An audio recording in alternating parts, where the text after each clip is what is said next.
아멘입니다. 우리는 살면서 결정을 내리고 움직였는데 마음이 불안할 때가 있습니다. 이 선택이 맞을까? 또 괜히 시작했나? 라는 생각이 들죠. 분명히 기도하고 결정했는데 막상 그런 상황이 시작되면은 걱정이 밀려옵니다. 순종했는데 오히려 일이 더 복잡해지는 경우도 있고요. 문제가 생기는 것처럼 보일 때도 있습니다. 그래서 우리는 솔직히 조금 흔들립니다. 한편으로는 하나님을 믿는다고 하면서도요, 다른 한편으로는 무언가 붙들고 싶어 합니다. 오늘 본문이 바로 그러한 장면인데요. 야곱은 하나님의 말씀을 따라서 가족과 재산을 이끌고 나가잖아요. 떠납니다. 분명한 순종입니다. 왜냐하면 하나님의 말씀을 따라 나갔기 때문입니다. 그런데 그 가는 길 위에서 그냥 순조롭게 가는 것이 아니라 문제가 생기죠. 어떤 문제가 생깁니까? 삼촌 라반이 뒤쫓아옵니다. 그리고 또 한 가지 문제가 있습니다. 그건 바로 뭐죠? 부인인 라헬이 바로 드라빔을 훔친 것입니다. 그런데 그 사실을 물론 야곱은 몰랐습니다. 이 장면을 통해서 오늘 우리에게 주시는 교훈이 있는데요. 특별히 이 말씀은 순종의 길을 걸어가려고 몸부림치는 우리들에게 꼭 필요한 말씀입니다. 물론 모든 말씀이 다 필요하지만 오늘은 이 장면을 통해서 우리가 붙들어야 할 것이 무엇인지를 분명하게 보여주는데요. 먼저 우리가 붙들어야 할 것은 바로 이것입니다. 순종의 길은 반드시 하나님께서 지키신다는 사실입니다. 라반은 3일 만에 야곱을 떠난 사실을 듣습니다. 그리고 사람들이 이끌고 야곱을 쫓아가죠. 상황만 보면은 야곱은 지금 어떠한 상황에 있습니까? 굉장히 위험한 상황에 놓여 있죠. 왜냐하면 라반이 쫓아가기 때문입니다. 힘으로는 상대가 되지 않잖아요. 지금 야곱의 입장에서는. 그리고 모든 것이 불리해 보이는 상황이 맞습니다. 그런데 그 밤에 하나님께서 누구에게 나타나시죠? 라반에게 나타나십니다. 그리고 말씀하시죠. 그 말씀 24절에 나와 있습니다. 다시 한번 보겠습니다. 그날 밤에 아람 사람 라반이 꿈을 꾸는데 하나님이 나타나셔서 좋은 말이든지 나쁜 말이든지 야곱에게 아무 말도 하지 않도록 조심하라고 그에게 말씀하십니다. 라고 말씀하십니다. 한마디로 상황이 바뀝니다. 라반은 더 이상 자기 마음대로 할 수가 없는 상황입니다. 분명하게 말씀을 들었기 때문이죠.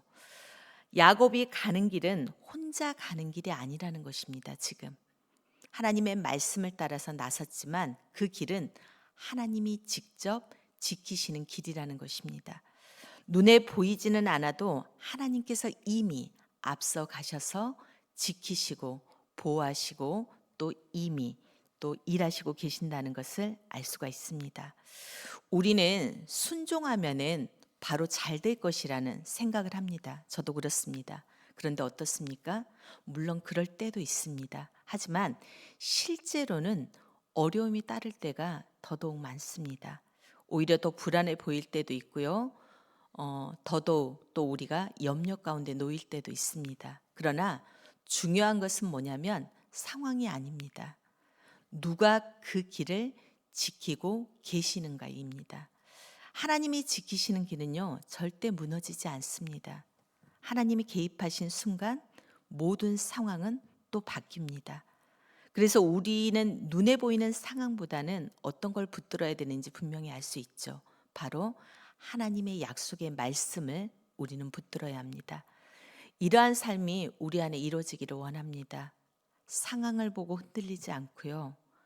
결과보다는 우리가 말씀을 붙들고 또 하나님이 지키신다는 이러한 믿음으로 걸어가는 이러한 모습이 우리 가운데 있기를 원합니다. 두 번째는요. 하나님보다 붙잡는 것은 결국은 우상이 된다는 사실입니다. 야곱은 지금 떠났습니다. 외삼촌 라반의 집을 떠난 상태입니다. 하나님의 말씀에 순종해서 지금 새로운 길을 걸어가고 있는 상황입니다. 그런데 똑같은 자리에서 라헬은 다른 선택을 하는 것을 볼 수가 있습니다. 19절이죠. 19절 말씀 다시 한번 보기를 원합니다. 라헬은 라반이 양털을 거꾸로 나간 틈을 타서 친정집 수호신의 신상들인 드라빔을 훔쳐냈다라고 말씀합니다. 드라빔은 단순한 물건이 아닙니다. 집안에서 섬기던 우상입니다. 복을 가져준다고 믿었던 대상입니다. 쉽게 말하면 하나님 말고도 더 의지하려고 붙잡고 있는 것입니다. 라헬은 하나님을 따라가면서도요, 이것을 몰래 챙깁니다. 그리고 34절을 보면요, 이렇게 말씀합니다. 라헬은 그 수호 신상들을 낙타 안장 밑에 감추고서 그 위에 올라타 앉아 있었다. 라반은 장막안을 샅샅이 뒤졌으나 아무것도 찾아내지 못하였다 라고 말씀합니다. 그 드라빔을 어디에다 숨기죠? 낙타 안장 밑에다 숨깁니다. 그리고 그 위에 올라타는 것을 볼 수가 있습니다. 끝까지 숨깁니다. 절대로 내려놓지 않겠다라는 그러한 모습입니다. 이 장면은 분명하게 우리에게 이렇게 말씀해 주는 것 같습니다. 우상은 쉽게 내려놓지 못합니다. 한 번 붙잡으면은 끝까지 붙잡게 되는 것이 또한 우상입니다. 겉으로는 하나님을 따라가지만요, 속으로는 여전히 다른 길을 걷고 있고 붙잡고 있는 그러한 모습입니다. 그래서 우상은 물건의 문제가 아닙니다. 어떤 문제입니까? 마음의 문제입니다. 그래서 우리는 여기서 조금 더 솔직해질 필요가 있습니다. 우리가 붙잡고 있는 드라빔은 무엇입니까? 저의 경험에 비춰 보면요, 사람들은 돈보다는 자식을 붙잡는 경우가 훨씬 더 많은 것 같습니다. 돈을 내려놓으라고 하면은 어느 정도는 내려놓을 수 있습니다. 그런데 자식의 문제는요, 쉽게 내려놓지 못합니다. 자식이 잘 되면 기쁘고요, 자식이 흔들리면 우리 마음도 아픕니다. 기도도 하지만 동시에 염려도 붙잡습니다. 하나님께 맡긴다고 하면서도요, 결국은 붙잡고 있습니다. 이 말은 무엇입니까? 자식이 나쁘다는 말이 아닙니다. 자식은 하나님보다 더 의지하는 대상이 될 수 있다라는 것입니다. 그 순간 그것은 사랑이 아니라요, 우상이 될 수 있습니다. 집착이 될 수 있습니다. 라헬에게 드라빔이 그랬던 것처럼요, 우리에게 그런 것이 있을 수 있습니다. 사람마다 물론 다르기는 한데요, 어떤 사람은 돈일 수 있고요, 어떤 사람은 자식일 수 있고, 어떤 사람은 출세일 수도 있고요, 어떤 사람은 인정일 수도 있습니다. 또 어떤 사람은요, 미래에 대한 불안일 수도 있습니다. 문제는 그것을 붙잡고 하나님을 따른다는 것이 문제입니다. 이것은 바로 온전한 순종이라고 우리는 말할 수는 없습니다. 부분적인 순종입니다. 왜냐하면 한 손에는 자식, 한 손에는 하나님을 붙잡고 따르는 결과입니다.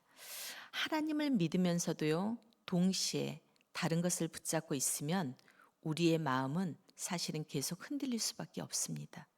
한 곳에 온전히 정착하고 한 사람만 바라보고 그리고 한 곳만 믿고 의지해야만 우리는 흔들리지 않을 수 있기 때문입니다.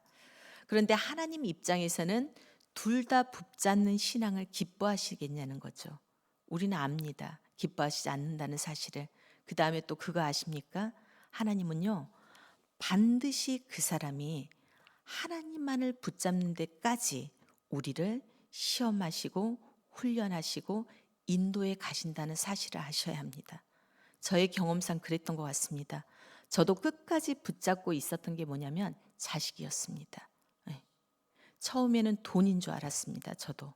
그리고 저는 제가 자식을 붙잡고 있다는 사실조차도 인지하지 못했습니다. 그런데 어떤 사건을 계기로 깨닫게 해주셨습니다. 제가 자식에 대해서 집착한다는 사실을, 그리고 자식을 붙잡고 있는다는 사실을 깨닫게 해주셨습니다. 그러면 지금 그 모든 것을 내려놓았느냐? 아니요.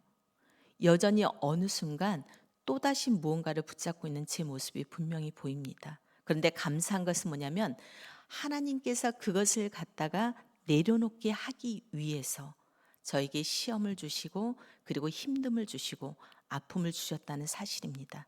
물론 제가 지혜로우면 미리 내려놨겠죠. 그런데 제가 지혜가 없고 또 온전히 하나님을 향한 마음이 돌아서지 않았기 때문에 그러한 힘든 가운데 있었다는 사실을 고백할 수 있습니다. 그런데 저만 그렇지 않다라는 걸 저는 압니다. 성도님들에게도 인생을 살아가면서 여러 가지 시험이 오고 아픔이 오고 상처되는 부분들이 있는 걸 저는 보았습니다. 그런데 그런 여정을 우리가 가면서 반드시 점검해야 되는 것이 있는데 그것은 뭐냐면 내가 현재 온전히 하나님만을 붙잡고 있는지를 점검해 볼 필요가 있다라는 사실입니다. 솔직히 우리는 순간적으로 하나님만을 붙잡고 있노라 하면서도 다른 것을 붙잡고 있는 우리의 모습이 분명히 있습니다. 사실 잘 모릅니다. 예, 그냥 이럴 때는. 기도할 때는 잘 모르고 예배 드릴 때는 잘 모릅니다. 누가 유혹할 때는 알 수 있냐면 사단이 유혹할 때는 알 수 있습니다. 근데 그 사단의 유혹은 얼마나 달콤한지 모릅니다. 자식이 잘 나가는 것을 보면은 더더욱 우리는 조심해야 됩니다. 왜냐하면 그걸 통해서 우리가 넘어질 수 있습니다. 그래서 저는 공동체가 중요하다는 생각을 합니다. 그래서 저희가 지난번에 월요일 새벽 말씀을 통해서도 다시 한번 부탁하고 권면해 드린 것처럼 한결같이가 중요하다는 사실을 압니다. 항상 그 자리에 그리고 하나님이 우리에게 주신 그 직분의 자리에 그냥 그 모습 그대로 있는 것입니다. 때로는 잘할 때도 있고 때로는 우리가 연약해서 비틀거릴 때도 분명히 있습니다.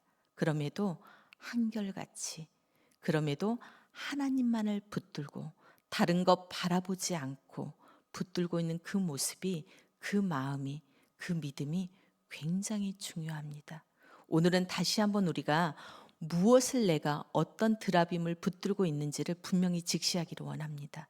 그리고 다시 한번 붙들고 있는 그 드라빔이 있다면은 이 시간 내려놓기를 원합니다. 그리고 다시 한번 우리가 모든 것을 어떠한 드라빔도 없이 오롯이 하나님만을 붙들고 하나님만을 섬기며 하나님만을 선택하며 하나님만을 따르는 우리 모두가 되기를 주님의 이름으로 축복합니다. 말씀을 맺겠습니다. 오늘 말씀은 우리에게 묻습니다. 다시 한번 묻고 있죠. 나는 지금 무엇을 붙들고 있는지를. 야곱은 순종의 길을 걸어갔고요. 하나님은 그 길을 분명히 지켜주셨습니다. 그러나 라헬은요. 같은 길 위에 서 있으면서도 다른 것을 붙잡고 있었습니다. 이 모습이 우리의 모습일 수 있다라는 사실입니다. 그래서 이제는 우리는 다시 한번 상황이 아니라 하나님만을 붙들어야 합니다. 다른 것이 아니라 하나님만을 의지해야 합니다. 혹시 아직 내려놓지 못한 것이 있다면 오늘 이 시간 다시 한번 저와 우리 성도님들이 내려놓기를 원합니다. 순종의 길은 믿음으로 걸어가고요. 하나님만 붙드는 우리의 모습만이 있기를 이 시간 다시 한번 주님의 이름으로 축복합니다. 우리 이 시간 기도하기를 원합니다. 세 가지를 또 기도했으면 좋겠는데요. 첫 번째는 이겁니다. 하나님, 우리가 상황을 보며 흔들리는 것이 아니라 하나님의 말씀을 붙들고 끝까지 순종할 수 있도록 어떤 경우에도 하나님만을 붙들 수 있는 믿음을 허락하여 주시고 어떤 경우에도 하나님이 우리에게 요구하시고 또 하나님이 우리에게 원하시는 것을 지킬 수 있는 우리들이 될 수 있도록 기도했으면 좋겠고요. 두 번째는 하나님보다 더 붙잡고 있는 것들을 우리가 깨닫게 하시고 정직하게 고백하면서 이 시간 내려놓을 수 있는 그런 우리들이 되었으면 좋겠고요. 마지막으로는 올 31일 봄봄 축제에 우리가 먼저 준비하게 하시고 하나님께서 일하여 주셔서 귀한 영혼들이 주님께 돌아온 역사가 일어나도록 우리가 함께 기도했으면 좋겠습니다. 이 세 가지 기도 제목을 붙들고 오늘 또 우리가 가장 겸손한 모습으로 주님 앞에 나아가기를 원합니다. 기도하시겠습니다. 사랑이 많으신 하나님 아버지, 오늘 말씀을 통해서 다시 한번 우리의 모습을 돌아보게 하시니 감사합니다.